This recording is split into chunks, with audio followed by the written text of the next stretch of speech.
Ce soir, il va s'agir d'ouvrir au public la collection du Fonds d'art contemporain du Conseil général de la Guadeloupe. En l'occurrence, les acquisitions qui ont été faites depuis pratiquement 1972 et qui développent une démarche spécifique en tout cas. Le Fonds d'art contemporain, ce n'est pas n'importe quelle collection. Ce sont des œuvres qui ont été répertoriées, acquises et répertoriées, et qui vont tenter de retracer l'histoire, une histoire en tout cas, des arts plastiques en Guadeloupe.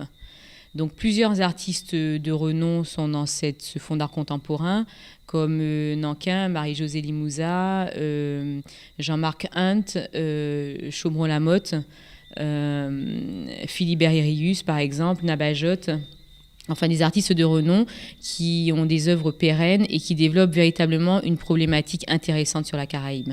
Il ne va pas s'agir simplement de la présenter, il y aura des actions pédagogiques qui seront mises en place à partir de janvier 2014. Nous allons accueillir le public scolaire, les secondaires et les primaires, et il y aura tout un travail qui sera fait avec eux autour de certaines œuvres par le biais de fiches pédagogiques, de façon à ce qu'ils puissent reconnaître les artistes d'ici et d'ailleurs, puisqu'il n'y a pas que les artistes d'ici, je dois le spécifier. Il y a aussi les œuvres de Bruce Clark, par exemple, qui est un grand artiste sud-africain. Il y a les œuvres d'Henri Guédon et de Préfète Dufaux, qui est décédé l'année dernière et qui est l'un des plus grands artistes contemporains haïtiens.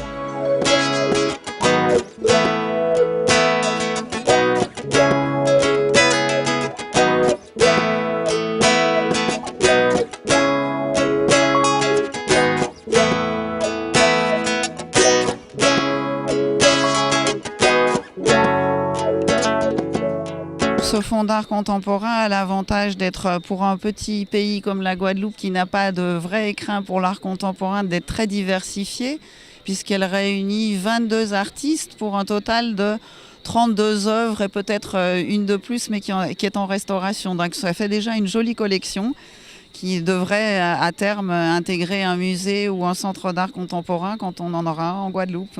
Je n'ai pas sélectionné les œuvres. Le fonds m'a été présenté tel qu'il est. Donc ce sont des personnes du Conseil général et de commissions de gens qui s'y connaissent en matière de peinture, qui ont déterminé telle œuvre plutôt que telle œuvre parce qu'elles ont une importance. Le patrimoine d'aujourd'hui est le patrimoine de demain. Donc il faut conserver des œuvres de nos artistes avant qu'on ne puisse plus les offrir. En tout cas, il faut espérer ça. Le grand public peut venir visiter. Donc l'exposition se trouve au fort Fleur d'Épée, dans la galerie souterraine, et donc tous les jours de la semaine, de 9h à 17h, gratuitement. Alors nous avons un très beau catalogue aussi qui sera donné au public. Nous avons commencé il y a 2 ans à réunir toutes les informations, les textes, les photos qui nous ont été transmis par Marielle Plaisir et Nathalie Hainaut pour la réalisation de ce catalogue. Il existait un catalogue qui datait d'il y a une dizaine d'années et qu'il fallait effectivement remettre un petit peu à jour avec toutes les nouvelles œuvres qui avaient été acquises par le Conseil général entre-temps. Il est plutôt beau, on a essayé d'apporter un soin tout particulier à la couverture et aussi à la qualité des photos et des pages. On peut dire que c'est un bel objet à garder quand même.